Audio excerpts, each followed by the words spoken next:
So we are now here into May here in the 2025 campaign, through 1 month of the season, and just a terrible start to the year for the Cincinnati Reds here. Real bad month of April, not the way you want to start out. Currently sitting 9-21, still early on in the season though, so not going to panic too much, but there probably will be some roster moves happening to change up the vibes here as we progress in the season. Couple stat updates. There's been Austin Hendrick, who's currently slumping.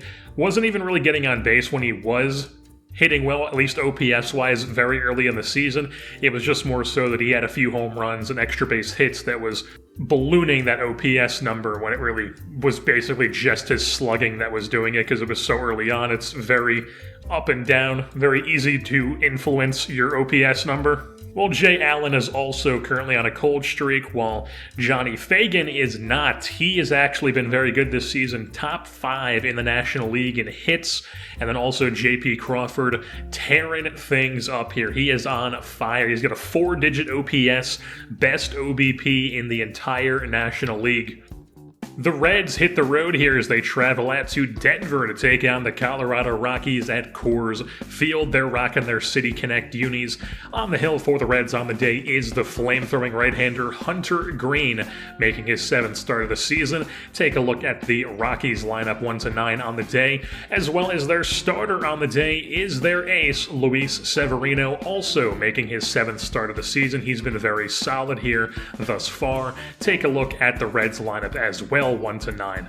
We'll start things off top half of the first. J.P. Crawford on the second pitch of the ball game. He's going bridge into the right field seats here at Coors Field. Starts the game off with a 1-0 lead for the Redlegs.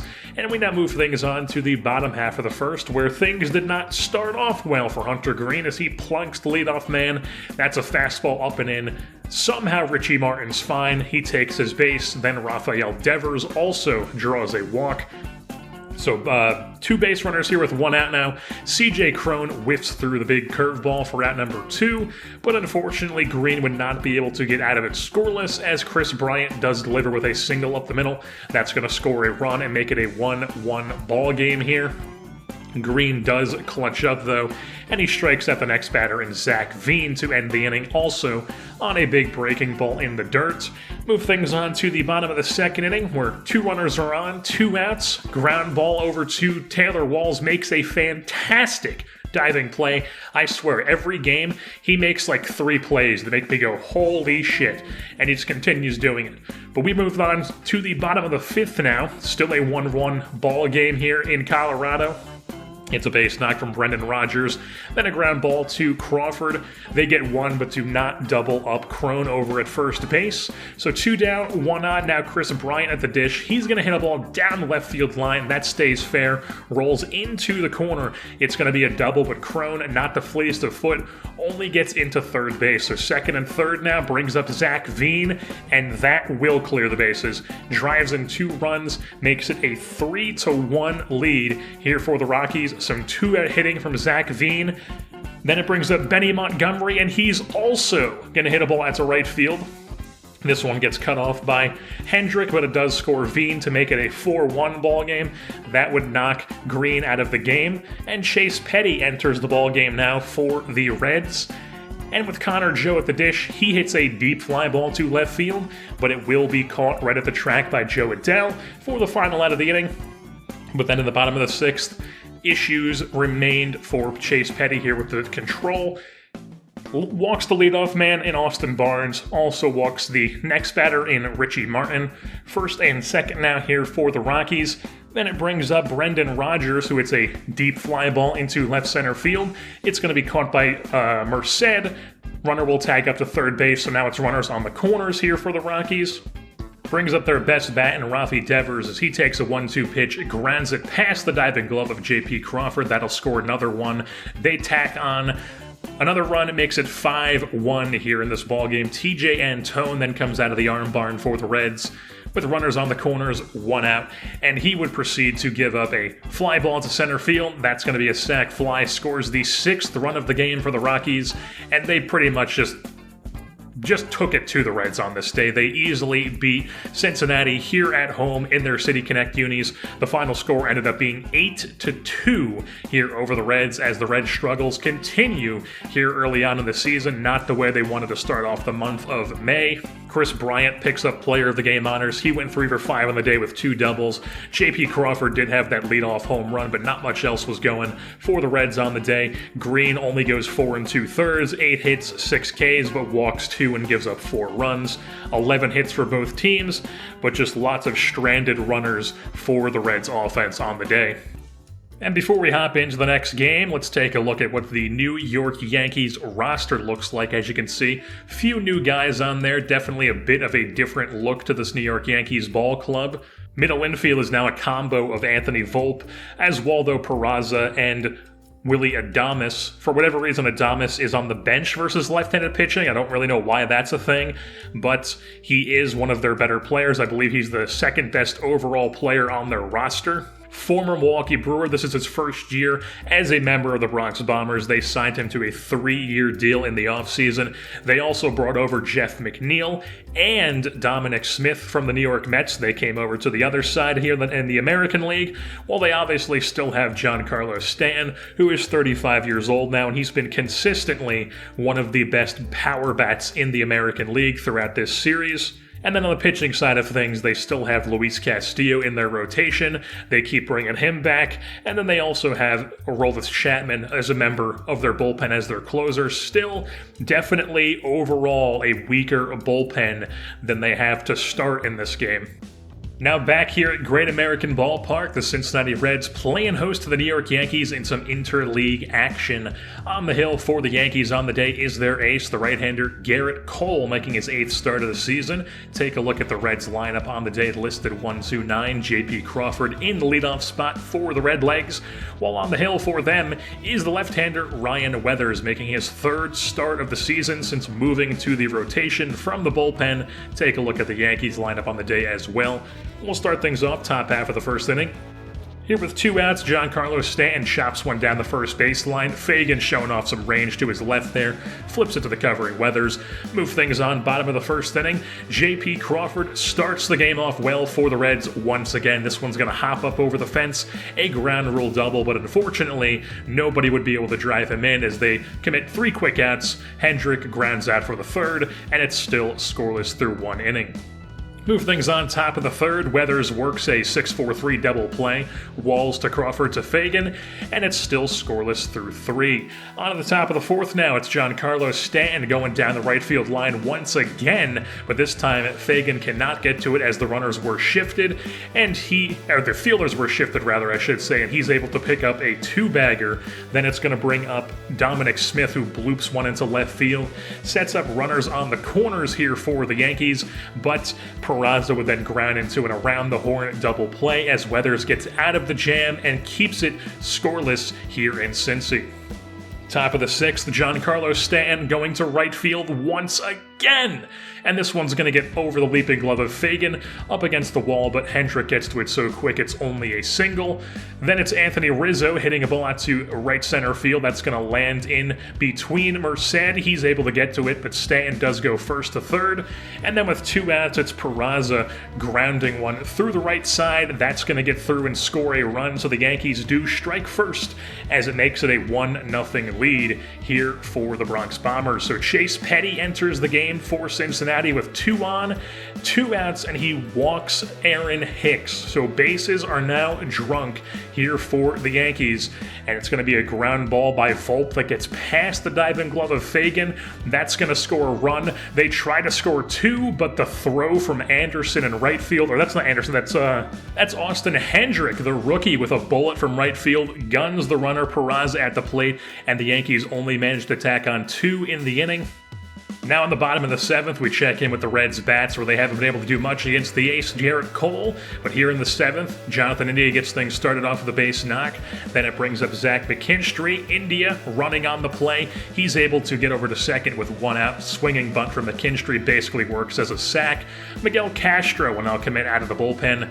Here to replace Garrett Cole, the runner on second base. 2-0 count to Brian Anderson. He's ripping a ball into left center field, up in the zone, hanging slider. Power powers that one up against the wall, drives in a run, and Cincinnati's on the board, cuts the lead in half to 2-1. We're now on things to the top of the 8th, where Gregory Soto enters the game for the 8th time this season, and Anthony Rizzo, committing some lefty-on-lefty crime, powers one into the right center field seats, and it's now a 3-1 ball game, right back to being a 2-run lead for the Yankees. They would then bring on Aroldis Chapman in the 9th inning, looking to close things out. He's perfect, 13 for 13 in save opportunities this season, but Jonathan India, perfect contact, somehow fastball dick high, just pops up to Aaron Hicks in center field. 1 down for the Reds. Then it brings up De La Cruz. He's going to rip a ball into left center field. That's going to get up against the wall. They have some trouble with it, and the fleet-footed De La Cruz is able to get himself into third base with a triple here. So he's 90 feet away from scoring. Brings up Brian Anderson. Cannot pull the trigger on that pitch. So now it's 2 down. Runner on third here for the Reds, and Taylor Walls delivers. Gets a splitter up in the zone that he takes into left field, drives in a run. It's now a 1-run ball game. Lou Trevino now on for the Yankees here instead of Chapman. And it's Adrian Merced at the dish. Walls running. The hit and run works to perfection. Merced pokes it through the right side, first and third here. Then Merced goes and swipes second base, but it's also going to be a walk to Crawford. So bases are drunk here. 2 outs. Johnny Fagan delivers. Right side of the infield. Volpe cannot make the play, or that might be Peraza. Whoever it is, I believe that's Volpe actually, but he cannot make the play. Run comes in. It's a tie game here for Cincy. Clay Holmes enters as the 3rd pitcher of the 9th inning for the Yankees. He would be able to work a ground ball, but it's now a tie game, so extra innings are up here for the Reds. TJ Antone, top of the 10th, he comes in the game. Ghost runner on second base. Stanton flies one out to right field. Brian Anderson, now playing right on the day, rips one over to third, and he's going to get the tagging LeMahieu. Absolutely absurd throw from Brian Anderson. Doubles up the runner. Antone gets a ground ball. De La Cruz, easy play for him. We're on to the bottom of the 10th. Joe Adell pinch runs for the runner at second base. Austin Hendrick comes up, and he gets a sinker, top of the zone. He's only able to pop it up to second base. Adell's going to attempt the tag, and the same thing is going to happen to the Reds here. They get doubled up on the tag attempt. Then Jonathan India, not able to do anything, does power one, a hanging slider, but it's going to be died out right in front of the track. Nothing going in the 10th for either team. Here in the 11th, Antone still on the hill, works a ground ball. 1 down, runner moves up to third base. Then it brings up Peraza. They intentionally walk him to set up the double play opportunity here. Brings up Willie Adames, who comes on to pinch hit for the Yankees, and Antone clutches up, gets the ground ball he needs. Walls field, steps in the bag himself, fires the first base. It's still 3-3. Bottom of the 11th, runner on second, De La Cruz. Ground ball to second base, moves the runner up 90 feet away from scoring. Brian Anderson at the dish, chops one right back to the pitcher. Now there's 2 down. Runner on third base. Taylor Walls delivers. Hits one over the head of the second baseman, lands in for a hit, and he had a big hit to tie the game in the 9th. And he also has the go-ahead hit here in the 11th. Taylor Walls comes up big twice in the game, and the Reds walk it off here on the Yankees at home to win it. De La Cruz picks up player of the game honors for his triple in the 9th inning. Taylor Walls went 2 for 4 on the day, like I said. Game-winning single in the 10th. Actually, he made it 3-2 in the 9th, rather. He didn't tie it in the 9th, but he did have a big hit in the 9th inning nonetheless. And then Ryan Weathers was very solid on the hill. 5 2/3 innings, 7 hits, 2 Ks, 2 walks, 2 runs for the reliever turned starter, as the Reds beat the Yankees 4-3 here in 11 innings. And now before we move on to the 3rd game of the episode here, we do have a few roster moves to make, quite a few of them to be honest. We are going to be shaking things up here at the big league level. First off, a guy we're going to be taking off the 40-man, actually DFAing, is Alan Cerda. Unfortunately, he's just really stunk it up this season. He's been so bad that he's regressed already quite a bit. and his potential has moved from a C down to a D, makes him pretty useless as a player. He's being DFA'd and released. Not even going to bother trying to pass him through waivers to put him in AAA because we already have a logjam in the outfield as it is, so that just opens up the spot that we can have somebody else playing in the outfield in AAA. But going down to play some outfield in AAA is actually going to be Jay Allen. He hasn't been good here in the big leagues this season. We are still trying to compete here. Hopefully he's back up at some point, but right now he's going to go down to AAA. Also, Gregory Soto, 8 appearances in the big leagues, not liking what I'm seeing. He's going down to AAA as well. Evan White, he's going down to Louisville, as well as Joe Adell going down playing in the town that he played college baseball in. Maybe he can tear things up in AAA and really get a big boost to his plate skills. That's really what I'm hoping he does in AAA, the Nick Senzel strategy. And we are going to be making a very rare, for me at least, early season trade, as we are going to be acquiring Luis Arraez from the Minnesota Twins in exchange for Matt Thaiss. Minnesota needs a catcher. They do not have any good catchers on their roster. It's one of their needs. And Luis Arraez was on the trade block, so they're trying to trade him. They get a guy who's buried on their depth chart in the left field position, even at second base. So they get rid of him, and they get their catcher in Matt Thaiss, who is immediately the best catcher in their organization. And we get a guy who can come in and hopefully rake for us as a really good contact bat against right-handed pitching. We are also going to be calling up Logan Allen from AAA, the pitcher. He's actually going to be in the bullpen for us, as Weathers is now a starter. Since Soto goes down, we don't have any lefties in the bullpen, so Logan Allen's going to come up and be that lone lefty. Nolan Jones is also coming back up here to the big leagues. And Jose Torres, the former NC State Wolfpack shortstop, is going to come up and play some backup infield for us. He's been very good in AAA Louisville this season. Also, after simming a few more days up to the next game we're going to be playing here, I decided to make another change as Alex Reyes, who has not been good in the big leagues this season. He's not striking out guys. He's not walking as many guys as he was, but still walking a bit too many, and then also just not striking anybody out. And if he's not striking guys out, he's just not valuable. So he's going to go down to AAA, and Mitch Keller, everybody's favorite Quad A guy, is going to come up and be in the bullpen for us and see if he could possibly be a guy who comes up and maybe saves his career as a solid relief option.